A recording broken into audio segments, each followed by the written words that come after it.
ఈ ప్రభుయేసు క్రీస్తు వారి పక్షాన సమర్పిస్తున్నా. మీ అందరూ కూడా మంచి ఆయుష్ ఆరోగ్యాలతో వర్ధిల్లాలని, మీ కుటుంబాలన్నీ కూడా బాగుండాలని మీ అందరి కోసం ప్రతిరోజు కూడా మేము ప్రార్థన చేస్తున్నాం.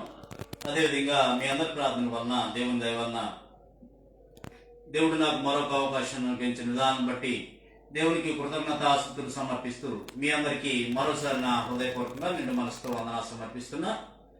మరి సమయంలో పరిశుద్ధ గ్రంథంలో నుంచి దేవుని యొక్క వాక్యాన్ని నేర్చుకోవడానికి ప్రయత్నించేద్దాం. ఈరోజు అనగా 2026వ సంవత్సరము ఏప్రిల్ నెల 10వ తారీఖు శుక్రవారంలో మనం ఉన్నాం. ఈరోజు శుక్రవారం కనుక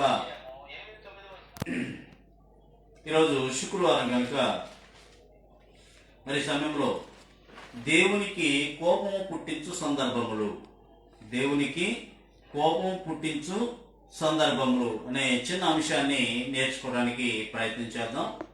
దేవునికి కోపము పుట్టించు సందర్భములు. వాస్తవానికి జాగ్రత్తగా ఆలోచన చేసినట్లయితే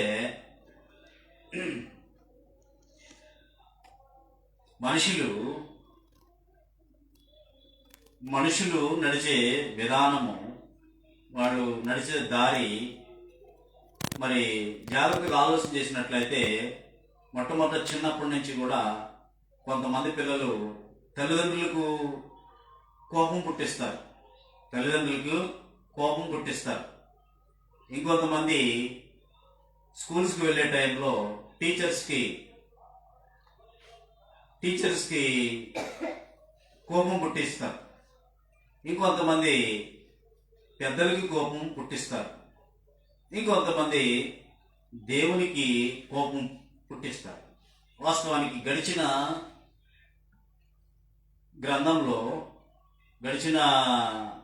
కాలంలో పితరుల కాలంలో కానివ్వండి, ధర్మశాస్త్ర కాలంలో కానివ్వండి, క్రైస్తవ యుగంలో కానివ్వండి, ఇప్పుడు కానివ్వండి, ఎప్పుడైనా సరే ఆలోచన చేసినట్లయితే దేవునికి కోపం పుట్టించు సందర్భంలో మనం ఏమైనా నడుస్తున్నామా అనేది ఎవరంతటి వారే ఆత్మ పరిశీలన చేసుకోవాల్సిన అవసరం ఉంది.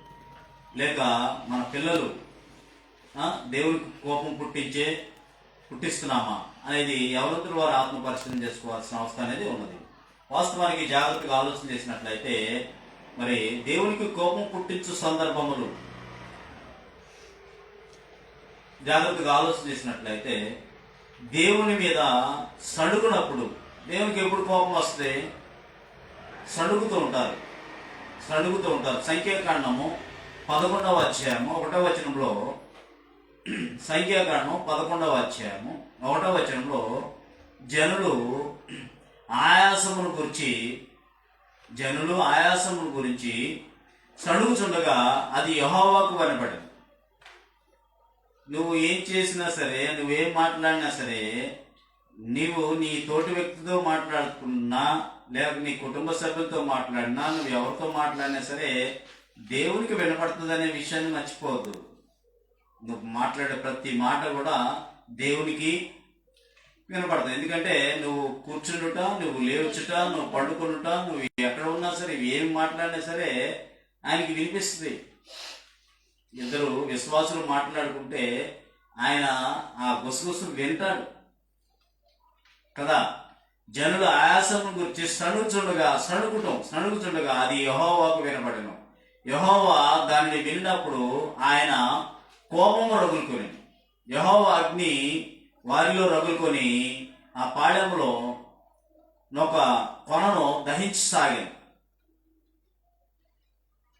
జనులు మోషేకు మొరపెట్టగా మోషే యెహోవాను వేడుకొనినప్పుడు ఆ అగ్ని చల్లారను. యెహోవా అగ్ని వారిలో రగులుకొన్నందున ఆ చోటికి తబేరా అను పేరు పెట్టాను. ఈ విధంగా ఇశ్రాయేలు దేవునికి కోపం పుట్టించే సందర్భాలు చాలా ఉన్నాయి. దేవునికి కోపం పుట్టించే సందర్భంలో చాలా ఉన్నాయి కదా. జాగ్రత్తగా ఆలోచన చేసినట్లయితే ఎన్నోసార్లు వాళ్ళు సణుకున్నారు.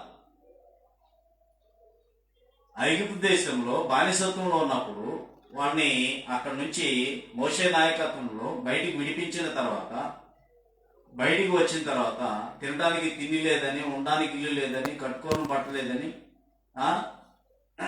ఎన్నో సడిగా తినడానికి తిండి లేదన్నప్పుడు డైరెక్ట్గా ఆకాశం నుంచి మన్నానే ఆహారాన్ని వారికి కురిపించారు.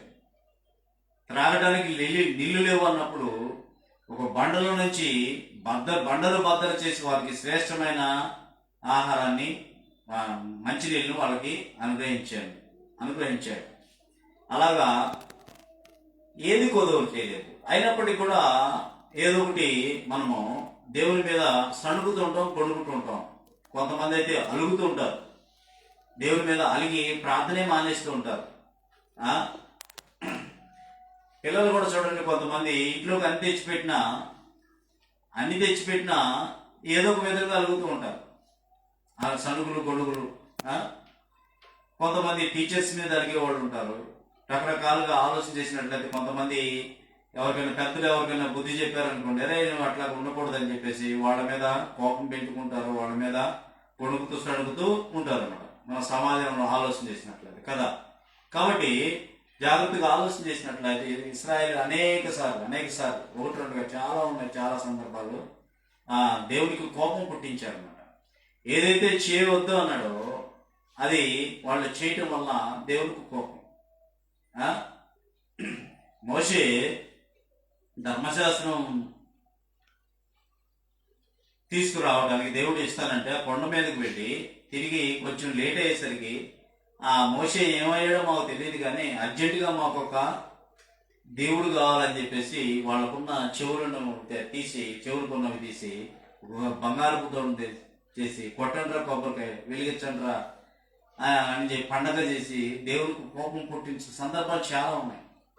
ఒకటి కాదు, రెండు కాదు, చాలా ఉన్నాయి. ఆలోచన చేసినట్లయితే రెండవదిగా ఆలోచన చేసినట్లయితే దేవుడు ఆజ్ఞాపించనిది చేయటం. అంటే చేయొద్దని చెప్పలేదు కదా, కాబట్టి చేస్తే తప్పేంటి అన్నట్లుగా అనమాట. చేయొద్దని చెప్పలేదు కదా, చేస్తే తప్పేంటి అని చెప్పేసి దారి తొలగి కుడి ఎడమకి తొలగిపోవడం అనమాట. దేవుడు ఆజ్ఞాపించలేనిది నీ సొంత జ్ఞానంతో చేసినప్పుడు వాస్తవానికి సమూయేలు 2వ గ్రంథం 6వ అధ్యాయం 7వ వచనంలో, సమూయేలు 2వ గ్రంథం 6వ అధ్యాయం 7వ వచనంలో యెహోవా కోపము ఉజ్జా మీద రగులుకొని అతడు చేసిన తప్పును బట్టి దేవుడు ఆ క్షణమందే అతన్ని మొత్తగా అతడు అక్కడనే దేవుని మందసం వద్ద పడి చనిపోయాడు. సడన్ గా ఉన్నట్టుండి ఆరోగ్యంగానే ఉన్నాడు, మంచి ఆరోగ్యవంతుడే. ఏం జరిగిందంటే వారు నాకు ఒక కళ్ళము దగ్గరకు వచ్చినప్పుడు ఎడ్లకు కాలు జారినందున ఉజ్జా చేసిన చేయి చాపి దేవుని మందసమును పట్టుకొనగా, దేవుని మందసాన్ని పట్టుకోవచ్చా పట్టుకోకూడదు అని చెప్పేసి ముందుకు తెలుసుకోవాల్సిన అవసరం ఉంది కదా. దాన్ని ఎవరు కూడా ముట్టడానికి వీల్లేదు దేవుని మందసమును. అయినా సరే అతను ఏం చేశాడంటే జారిపోతుంది కదా, పడిపోతుందేమో అని చెప్పేసి పట్టుకుందాం అని చెప్పేసి చేయి వేశాడు మందసం మీద. ఏం జరిగింది? వెంటనే అక్కడే యెహోవా కోపం ఉజ్జా మీద రగులుకొని అతడు చేసిన తప్పును బట్టి దేవుడు ఆ క్షణమందే అతని మొత్తగా అతడు అక్కడనే దేవుని మందసం వద్ద పడి చనిపోయింది. ఇంకా కొన్ని సందర్భాలు మనం జాగ్రత్తగా ఆలోచన చేసినట్లయితే సంఖ్యాకాండంలో కూడా ఒక మాట చూసుకుని ముందుకెళ్దాం. సంఖ్యాకాండము 16వ అధ్యాయము, సంఖ్యాకాండము 16వ అధ్యాయంలో ఈ ఇశ్రాయేలీయులు అనబడిన వాళ్ళు మోషే మీద తిరుగుబాటు చేసి ఆయన మీద గొణుగుతూ ఆయనకి విరుద్ధంగా మాట్లాడి, నువ్వేనా ఆరాధించేది, మేము ఆరాధించలేమా అన్నట్లుగా కోరహు అతనితో వారు కొంతమంది చూడండి ఒకసారి సంఖ్యాకాండం 16వ అధ్యాయము మొదటి నుంచి గమనించినట్లయితే, లేవికి మునుమనుడును కహాతు మనుడును ఇస్సారు కుమారుడు కోరహు రూబేనీయులు ఏలియాబును, కుమారులైన దాతాను, అభిరామును, పేలే కుమారులైన ఓనును యోచించుకొని ఇశ్రాయేలులో పేరు పొందిన సఖికులను, సమాజ ప్రధానులైన 250 మందితో మోషేకు ఎదురుగా లేచి, మోషే మీద 250 మంది తిరుగుబాటు చేసి ఎదురు లేచి మోషే అహరోనులకు విరోధంగా పోగుపడి, మీతో మాకు ఇక పని లేదు, ఈ సర్వ సమాజంలోని ప్రతి వాడును పరిశుద్ధులే, యెహోవా వారి మధ్య ఉన్నాడు, యెహోవా సంఘం మీద మిమ్మల్ని మీరేలా హెచ్చించుకుంటున్నారు అని చెప్పేసి మోషే మీద తిరుగుబాటు చేసి దేవుని మీద తిరుగుబాటు చేసి, అప్పుడు మోషే ఒక్కసారి నువ్వు పక్కకు తప్పు, ఒక్క క్షణంలోనే నీకు ఒక వింత చూపిస్తాను. వాళ్ళు ఉన్నట్టుండి క్షణంలోనే వాళ్ళని ఏం చేస్తాను చూడు, నువ్వు పక్కకు తప్పుకో, నువ్వు అడ్డు తప్పుకోమని చెప్పి భూమి నెరవిడిచి ఉన్నట్టుండి భూకంపం లాగా అది నేల నెరవిడిచి దాంట్లో పడి సడన్ గా అందరు కూడా చనిపోయినట్లుగా మనం అదే 16వ అధ్యాయంలో 30వ వచనం నుంచి గమనించినట్టు. అయితే యెహోవా గొప్ప వింత పుట్టించడం వలన వారు ప్రాణములతో పాతాళంలో కూలినట్లు భూమి తన నోరు తెరచి వారికి కలిగిన సమస్తమును మింగివేసిన ఎడల వారు యెహోవాను అలక్ష్యం చేసిరని మీకు తెలియను. అతడు ఆ మాటలన్నీ చెప్పి వెంటనే చాలించగానే వారి క్రింద నేల విడిచాను. భూమి తన నోరు తెరిచి వారి కుటుంబంలోనూ పూర్వ సంబంధులందరినీ కూడా వారి సమస్త సంపాద్యమును మింగివేశాను. వారును వారి సంబంధులందరూ ప్రాణములతో పాతాళంలో కూలి భూమి వారిని మింగివేశాను. వారు సమాజంలో ఉండకుండా నశించి వారి చుట్టూ ఉన్న ఇశ్రాయేల్ అందరూ కూడా వారి ఘోష విని కేకలేస్తారు కదా, భూమి మనల్ని కూడా మింగివేయని చెప్పేసి అనుకొచ్చు పారిపోయారు ఎక్కడ. మరియు యెహోవా యొద్ద నుండి అగ్ని బయలుదేరి ధూపార్పణము తెచ్చి ఆ 250 మందిని కాల్చివేసిందని చెప్పేసి అక్కడ కారణం మనకి తెలియజేస్తుంది. దేవుని మీద సణిగి, దేవుని మీద గొడిగి దేవునికి విరోధముగాను విరోధం పుట్టించే సందర్భాలు ఆలోచన చేసినట్లయితే మనకి చాలా మనం గమనించవచ్చు.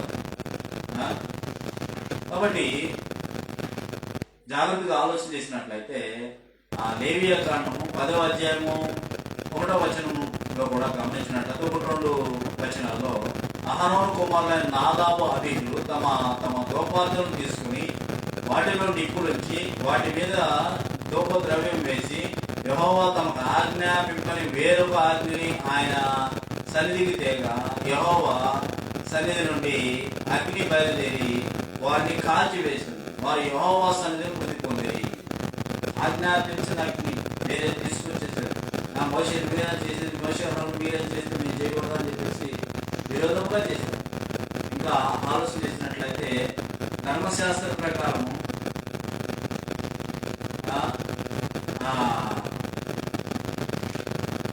సంఖ్యాకాలంలో కూడా ఇంకొక మాట కూడా మనం చూడవచ్చు. దేవుని సన్నిధిలోనికి రాకపోతే కూడా చాలా కఠినమైన శిక్ష. ఆనాడు ఇశ్రాయేల్ అందరూ కూడా వాళ్ళకి ఆరాధన దినం శనివారం, ఆ రోజు ఖచ్చితంగా అందరూ రావాలా. అందరూ రాకపోతే ఏం జరుగుతుంది అంటే ఒకళ్ళిద్దరు సాక్ష్యం ఉంటే చాలు రాలేదని ఏం చేసేవాడు, రాళ్ళు పెట్టి కొట్టి చంపేశారు. సంఖ్యాకాండంలో 15వ అధ్యాయము 32-33 వచనాల్లో మనం గమనించినట్లయితే ఇశ్రాయేలు అరణ్యంలో ఉన్నప్పుడు ఒకడు విశ్రాంతి దినమున కట్టెలు ఏరుట చూసిరి.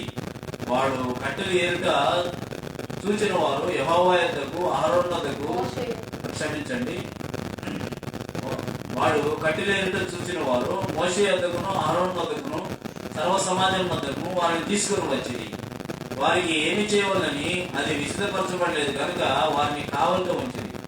వారు యెహోవా మనుషులు మరణశిక్ష పొందవాలని సర్వ సమాజము పాలెం వెలుపల రాళ్లతో వారిని కొట్టి చంపవాలని మోషే చెప్పారు. కాబట్టి యెహోవా మోషేకు ఆజ్ఞాపించినట్లు సర్వ సమాజం పాలెం వెలుపలికి వారిని తీసుకుని రాళ్లతో చావగొట్టినాం. దేవునికి కోపం, దేవుని సన్నిలోకి రాకపోయినా సరే అట్లాగా దేవునికి ఇప్పుడైతే కృపాకాలంలో ఉన్నాం కాబట్టి మనము దేవుని యొక్క కృప వలన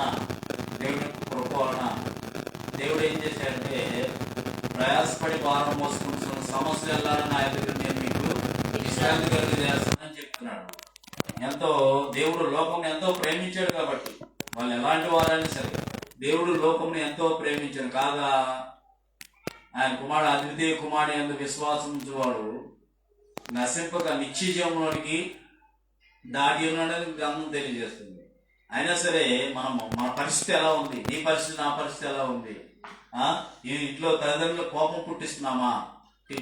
స్కూల్లో టీచర్స్ కోపం పుట్టించే పరిస్థితిలో ఉండి ఉన్నామా? పెద్దలకు కోపం పుట్టించే పరిస్థితిలో ఉండి ఉన్నామా? దేవునికి కోపం పుట్టించే పరిస్థితిలో ఉన్నామా? ఏ పరిస్థితిలో ఉన్నామనేది ఎవరంతటి వారు ఆత్మ పరిశీలన చేసుకోవాల్సిన అవసరం అనేది ఉంది.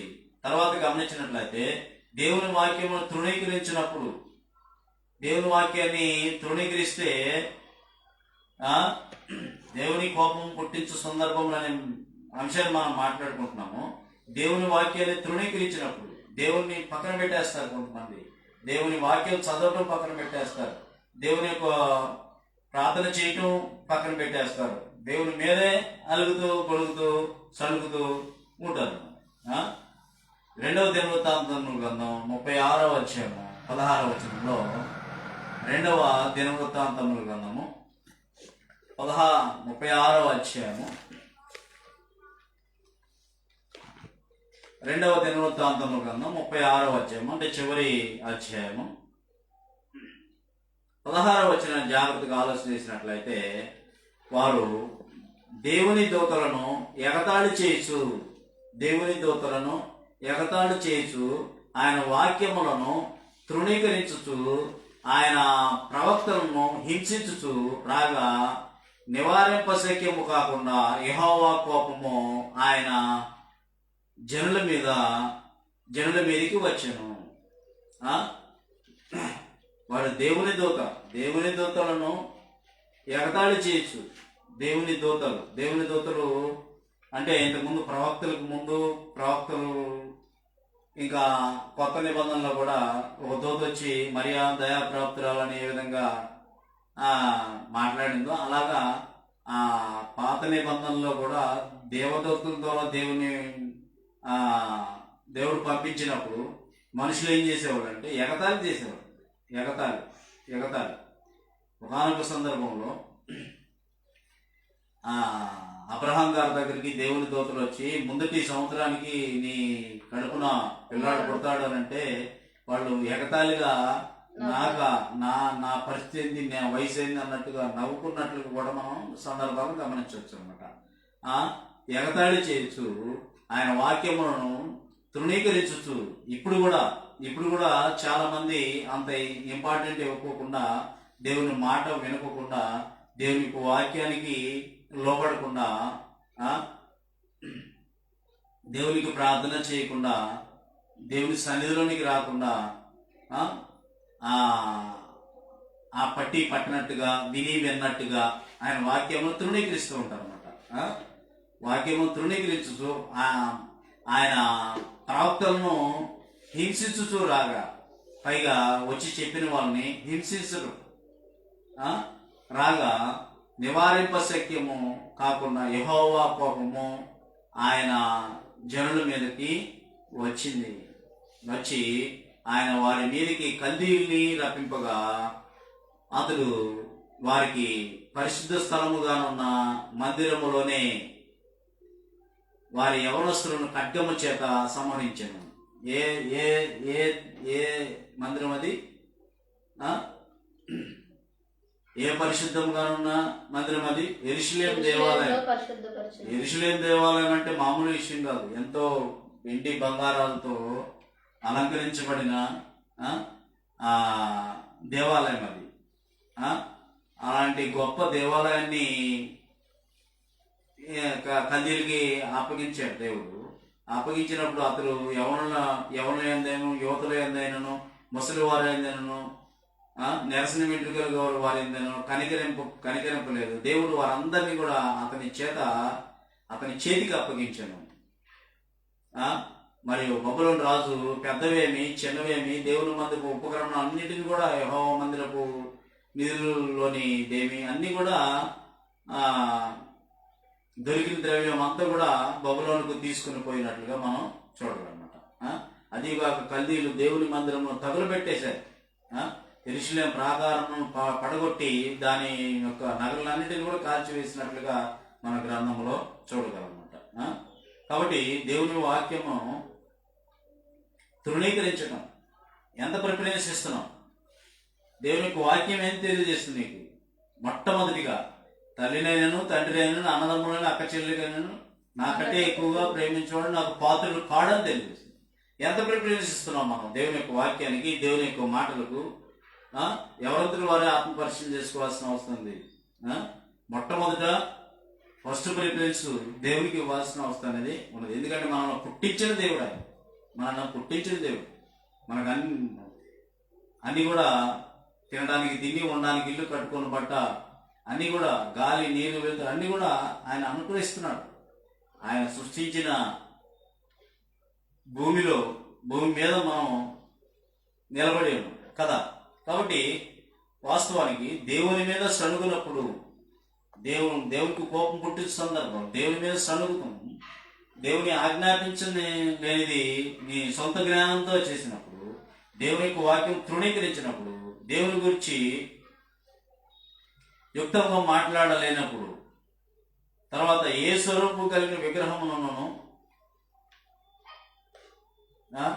ఏదో ఒకటి విగ్రహాన్ని చేసుకుని దానిలో ఉన్నను దేవుని యొక్క కోపం వస్తుంది అనమాట. చెప్పాడు కదా ధర్మశాస్త్రంలో. 10 ఆజ్ఞలు ఏమన్నాడు? పైన ఆకాశం అందే గాని, భూమి అందే గాని, భూమి కింద నేల అందే గాని. అంటే ఏంటి? కంటికి కనబడే ఏ రూపాన్ని నువ్వు చేసుకోవద్దు. కంటికి ఏం కనపడతాయి మనకి? సూర్యుడు కనపడతాడు, చంద్రుడు కనపడతాడు, సూర్య చంద్ర నక్షత్రాలు కనపడతాయి, పక్షులు, చెట్లు, పొట్లు అన్నీ కనపడతాయి కదా. అందుకనే కదా ఆకాశంలో అయినా, భూమి మీద, భూమి కింద నేల అయిందని ఏ రూపాన్ని నువ్వు చేసుకోవద్దు అంటాడు. చేసుకోవద్దు అని చెప్పేసి తెలియజేస్తాడు. కాబట్టి ఆ విధంగా ఉన్నప్పుడు ఖచ్చితంగా దేవుని యొక్క కోపం అనేది వస్తుంది. ద్వితీయోపదేశకాండం 4:25లో, ద్వితీయోపదేశకాండము 4వ అధ్యాయము 25వ వచనంలో జాగ్రత్తగా ఆలోచన చేసినట్లయితే, ద్వితీయోపదేశకాండం 4వ అధ్యాయం 25వ వచనంలో, మీరు మీ పిల్లల పిల్లలను కని ఆ దేశమందు బహుకాలము నివసించిన తర్వాత మిమ్మను పాడు చేసుకుని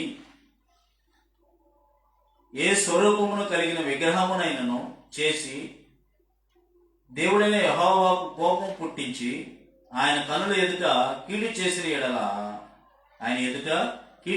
ఎడల మీరు యోర్దాను దాటి స్వతంత్రించుకొనబోవు దేశంలో ఉండకుండా త్వరగా బొత్తిగా నశించిపోదురని భూమి ఆకాశములను మీ మీద సాక్షులుగా పెట్టేశాడు, ఉంచుచున్నాను. ఆ దేశమందు బహు దినములుండక మీరు బొత్తిగా నశించిపోతారు. మరియు యెహోవా జనంలో మిమ్మల్ని చెదరగొట్టును. యెహోవా ఎక్కడికి మిమ్మల్ని తోలివేయను, అక్కడికి జనముల్లో మీరు కొద్దిమంది మిగిలిందురు.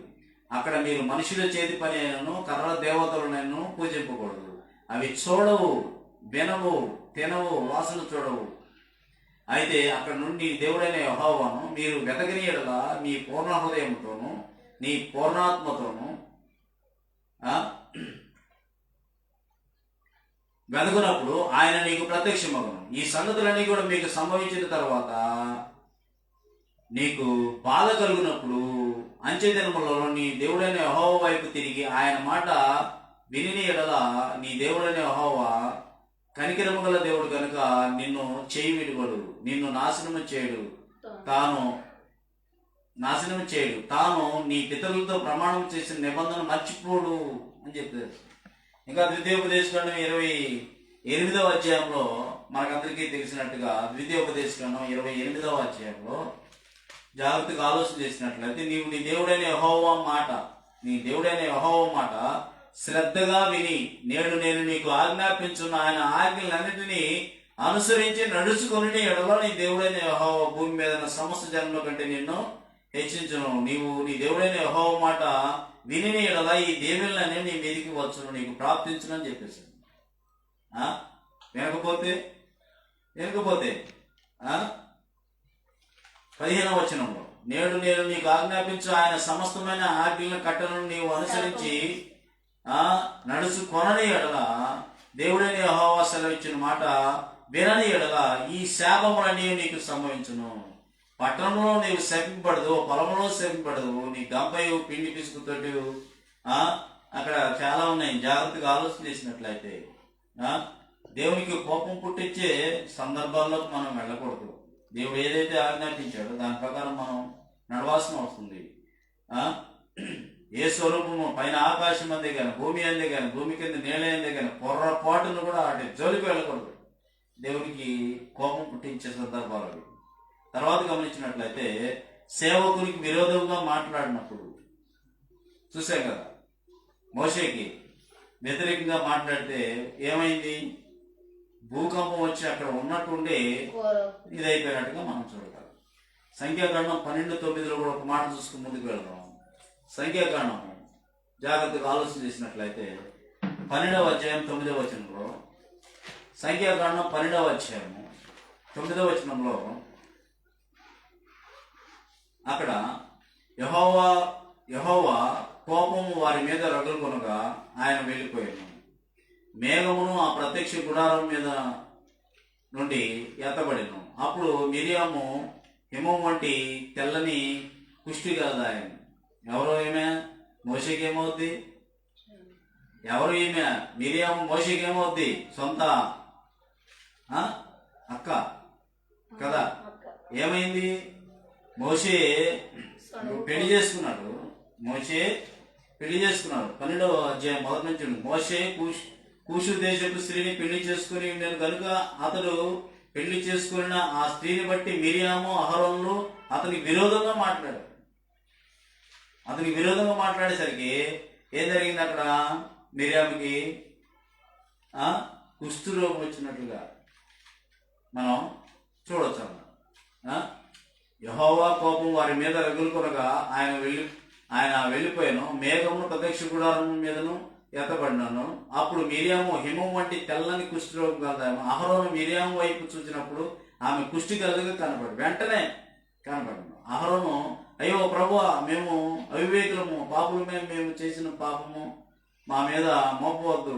తన తల్లి గర్భంలో నుండి పుట్టినప్పుడే సగం మాంసం క్షీణించిన శిశువు వలె ఆమెను ఉండనీయకమని మోషే చెప్పగా మోషే ఎలుగెత్తి దేవా దేవా దేవా దయచేసి ఈమెను బాగు చేయమని యెహోవాకు మొరపెట్టగానే వెంటనే మళ్ళా అప్పుడు యెహోవా మోషేతో ఆమె తండ్రి ఆమె ముఖము మీద ఉమ్ము వేసిన 7 దినములు సిగ్గుపడదు కదా. ఆమె పాలము వెలుపలికి 7 దినములు ప్రత్యేకంగా కుష్ఠరోగం వచ్చిన వాళ్ళు ఊళ్ళో ఉన్నాయి.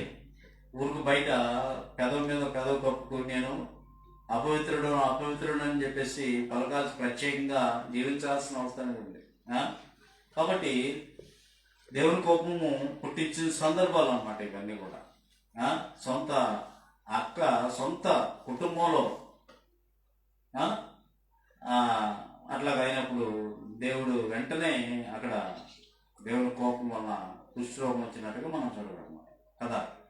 కాబట్టి సేవకునికి విరోధంగా మాట్లాడకూడదు ఎప్పుడు కూడా. ఎవరు కూడా సేవకుని మీద సణుగునప్పుడు సేవకుని మీద సణుగున మీద చూసిన 16వ అధ్యాయం సంఖ్యాకాండం 41 నుంచి 46 వచనం. భూమి నెరవేర్చి ఎంతో 250 మంది మోషేకి దేవునికి వ్యతిరేకంగా వాళ్ళు మాట్లాడినప్పుడు ఇంచుమించు 250 మంది క్షణంలోనే భూమి కిందకు వెళ్ళినట్టుగా మనం చూడగలం. విశ్వాసుల హృదయమును బలహీనపరిచినప్పుడు సంఖ్యాకాండం 32వ అధ్యాయము 9-10 వచనాల్లో, అదే సంఖ్యాకాండంలో 32వ అధ్యాయము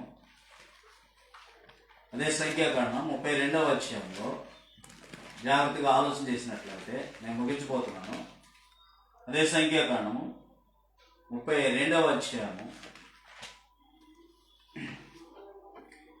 9-10 వచనాల్లో వారు ఎష్కోలు లోయలోనికి వెళ్ళి ఆ దేశం చూసి ఇశ్రాయేలు హృదయంలో అధైర్యపరిచింది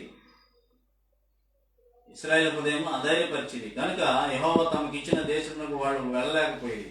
ఆ దినమున యెహోవా కోపం రగులుకొని 20 ఏండ్ల మొదలుకొని పై ప్రేమ కలిగిన ఐగుప్తీయుల నుండి వచ్చిన మనుషుల్లో పూర్ణ మనసుతో యెహోవాను అనుసరించిన నికెజీయుడకు యెఫున్నె కుమారుడు కాలేబు, నూను కుమారుడైన యెహోషువ తప్ప మరి ఎవడను పూర్ణ మనసుతో నన్ను అనుసరింపలేదు కనుక నేను అబ్రహాము, ఇస్సాకు, యాకోబులకు ప్రమాణపూర్వకంగా ఇచ్చిన దేశమును వారు తప్ప మరి ఎవరును చూడరని ప్రమాణం చేశాను. అక్కడ కానాన్ దేశం ఎలా ఉంటుందో చూసిరండి అని చెప్పేసి పంపిస్తే 12 మందిని పంపిస్తే ఇద్దరేమో ఎవరో కాలేబు, యెహోషువ ఏమో వెళ్ళొచ్చు, దాన్ని మనం స్వతంత్రించుకోవచ్చు అంటే మిగిలిన 10 మంది ఏమంటారంటే వామ్మో వాళ్ళు మిడతల వల్లే ఉన్నాం, వాళ్ళ కింద వాళ్ళు చాలా పొడుగాటి వాళ్ళ కింద మనం గెలలేము వాళ్ళని అని చెప్పేసి పిరికితనం కలిగించారు. లక్షల మంది ఎంతమంది వెళ్ళారు అక్కడికి? ఇద్దరు మాత్రమే వెళ్ళగలరు. అందరూ కూడా నిజంగా హృదయానుసారంగా దేవుణ్ణి నమ్మలేదు. ఏదో అలవాటు ఆచారంగా ఏదో నమ్మేం అన్నట్టుగా, గుంపులో పోయిందా నలుగురితో నారాయణ అన్నట్టుగా వాళ్ళు ఉన్నారన్నమాట. మన కీర్తన గ్రంథంలో 78వ కీర్తనలు మనం గమనించినట్లయితే ఆ మాటలను మనం చూడవచ్చు. కీర్తన గ్రంథం 78వ కీర్తనలో ఆలోచన చేసినట్లయితే 36వ వచనం నుంచి ఆయనను వారి హృదయము ఆయన ఎడల స్థిరముగా ఉండలేదు. 31 నుంచి దేవుని కోపము వారి మీదకు దిగేను, వారిలో బలిసిన వారిని ఆయన సంహరించెను, ఇశ్రాయేలులో ఎవరును కూలెను. ఇంత జరిగినను వారు ఇంకనూ పాపం చేయొచ్చు, ఆయన ఆశ్చర్యకారములను బట్టి ఆయనను నమ్ముకొనకపోయిరి. కాబట్టి ఆయన వారి దినములను ఊపిరి వలె గడిచిపోజేసాను, వారి సంవత్సరం అకస్మాత్తు గడిచిపోజేసాను. వారిని ఆయన సంహరించినప్పుడు వారు ఆయనను వెతకిరి, వారు తిరిగి హృదయపూర్వకంగా దేవుని బతిమాలుకొనిరి. దేవుడు తమకు ఆశ్రయదుర్గమనియు మహోన్నతుడైన దేవుని తమకు విమోచకుడనియు వారి జ్ఞాపకము చేసుకుని, అయినను వారి హృదయము ఆయన ఎడల స్థిరముగా ఉండలేదు. ఆయన నిబంధన వారు నమ్మకంగా గైకొనలేదు. నోటి మాటతో వారు ఆయనను ముఖస్తుతి చేసిరి. ముఖస్తుతి ఆమెననే లోపు వెళ్ళలేకపోతామా అన్నట్లుగా, హాజరైపించుకుని వచ్చినట్లుగా ముఖస్తుతి చేసిరి. తమ నాలుకలతో ఆయన యొద్ద బొంకిరి. అయితే ఆయన వాత్సల్యపూర్ణుడై వారిని నశింపజేయక వారి దోషము పరిహరించువాడు. తమ ఉగ్రతను ఏమాత్రం రేపు కనుక పలుమార్లు, ఒక్కసారి కాదు 2 సార్లు కాదు, పలుమార్లు కోపము అణుచుకున్నవాడు కాగా వారు కేవలము శరీరులై ఉన్నారని, విసిరివిల్లి మరలా రాని గాలి వలె ఉన్నారని ఆయన జ్ఞాపకం చేసుకున్నాను. అరణ్యంలో వారు ఆయన మీద ఎన్ని మారులో తిరుగుబడిది, ఎడారి యందు ఆయన ఎన్ని మారులో దుఃఖపెట్టిది. మాటికి వారు దేవుని శోధించిరి, మాటికి ఇశ్రాయేలు పరిశుద్ధ సంతాపం కలిగించిరి. మన పరిస్థితి ఎలా ఉంది ఈ రోజున? దేవునికి కోపం పుట్టిస్తున్నామా, ఆనందం కలిగిస్తున్నామా? ఈ తల్లిదండ్రులు, జన్మనిచ్చిన తల్లిదండ్రులు నువ్వు కోపం పుట్టిస్తున్నావా, సంతోషపరుస్తున్నావా? నీకు చెప్పే పాఠాలు చెప్పే నీ టీచర్స్ సంతోషపరుస్తున్నావా? నీ ఇరుగు పొరుగు పెద్దల మాట విని వాళ్ళని మాట వింటున్నామా, వినట్లేదా? యావత్తులు వారు ఆత్మ పరిశీలన చేసుకోవాల్సిన అవసరం కదా. విశ్వాసుల హృదయంలోనూ బలహీనపరుచినప్పుడు దేవుని కోపం వస్తుంది. దేవునికి అసాధ్యమైనది ఏమన్నదా? లేదు.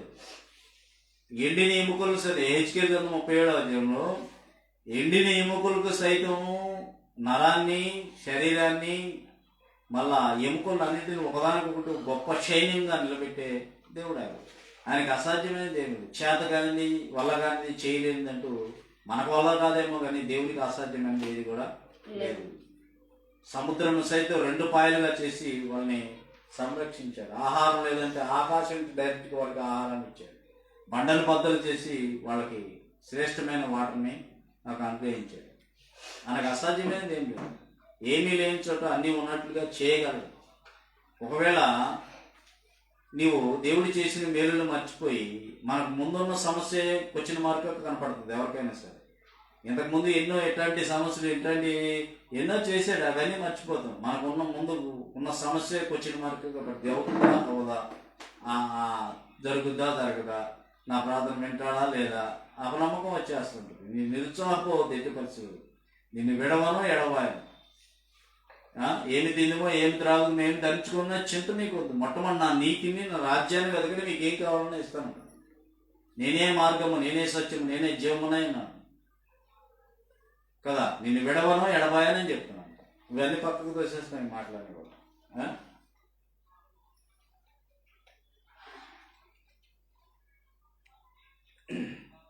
తర్వాత గమనించినట్లే విశ్వాసుల హృదయం బలహీనపరిచినప్పుడు, ఒకరు పాపం చేయడానికి నువ్వు కారణమైనప్పుడు, ఎవరైనా ఒకళ్ళు పాపం చేయడానికి నువ్వు కారణమైనప్పుడు దేవుని కోపం వస్తుంది. నీ ద్వారా ఒకళ్ళు పాపంలోనికి నువ్వు నడిపించినప్పుడు దేవునికి కోపము వస్తుంది. మొదటి రాజుల గ్రంథం 16వ అధ్యాయం 2వ వచనంలో, మొదటి రాజుల గ్రంథం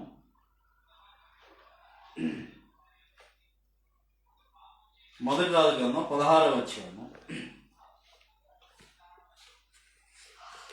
2వ వచనంలో, నేను నిన్ను మట్టిలో నుండి తీసి హెచ్చింపజేసి, తీసారా?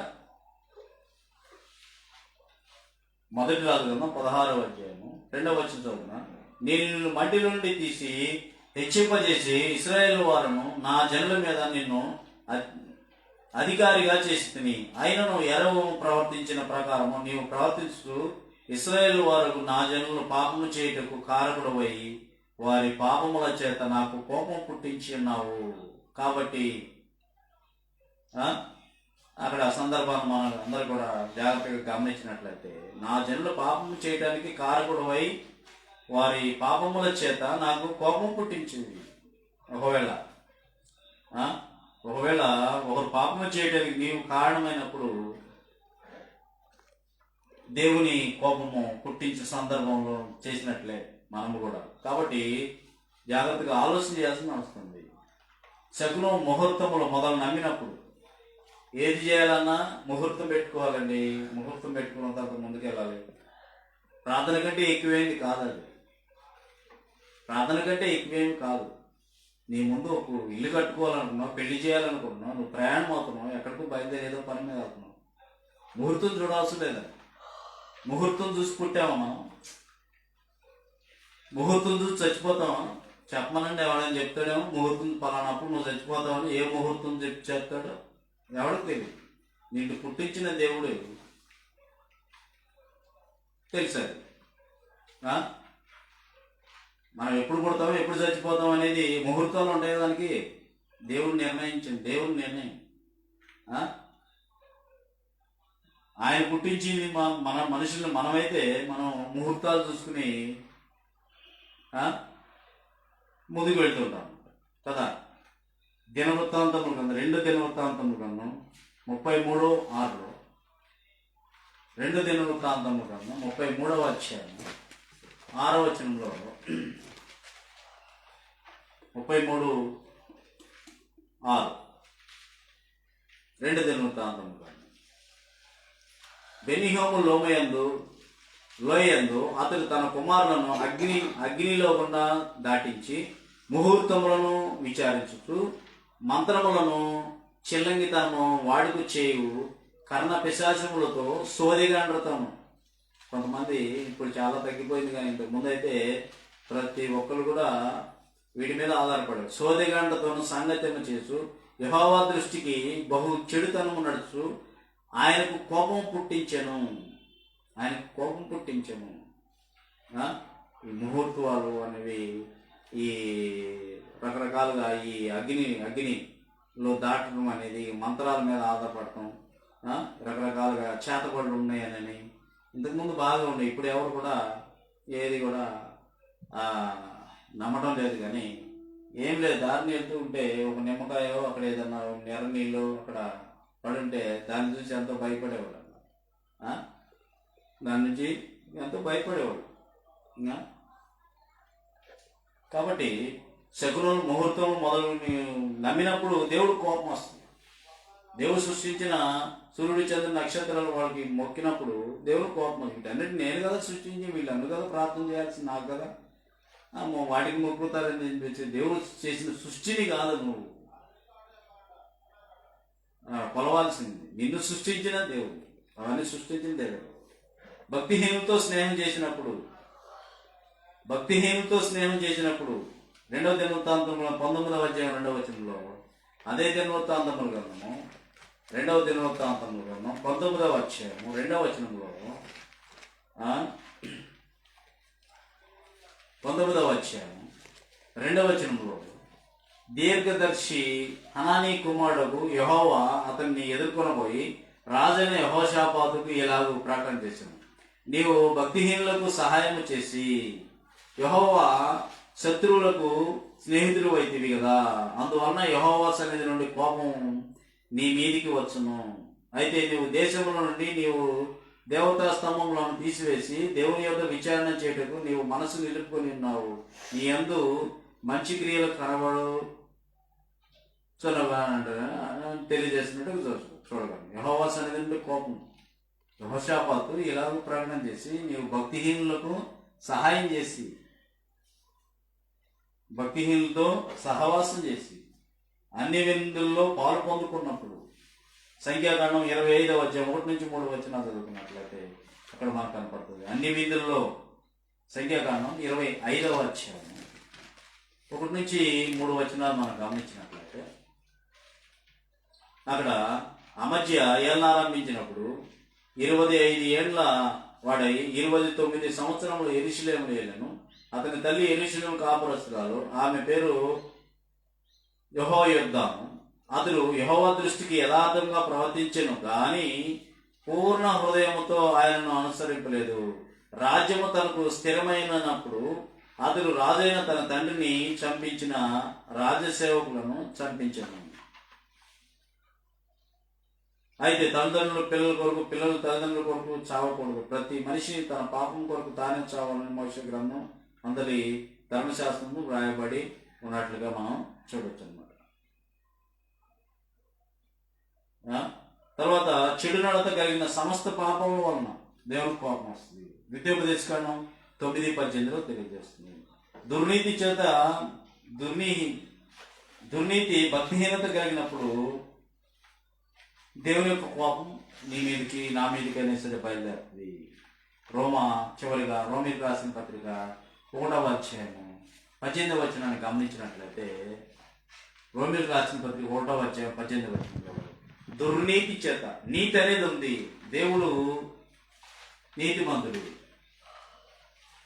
అబ్రహాము ఏదైతే చెప్పాడో దేవుడు అబ్రహాము ఆ మాటను నమ్మాడు, నీతిని బట్టి నమ్మాడు.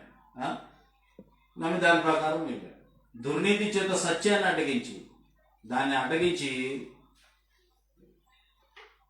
అడ్డగించి మనుషుల యొక్క సమస్త భక్తిహీనత మీదను దుర్నీతి మీదను దేవుని కోపం పరలోకం నుండి బయలుదేరబడుచున్నది.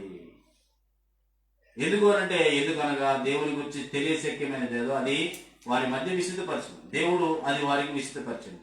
ఆయన అదృశ్య లక్షణము అనగా ఆయన నిత్యశక్తి దేవతను జగదోత్పత్తి మొదలుకొని సృష్టింపబడిన వస్తువులను ఆలోచించబడి తేటపరచు. నీ కంటికి ఇప్పటికీ కూడా, ఇప్పుడు నువ్వు బయట నుంచి చూస్తే స్టార్స్ కనపడతాయి, నీకు నక్షత్రాలు కనపడతాయి.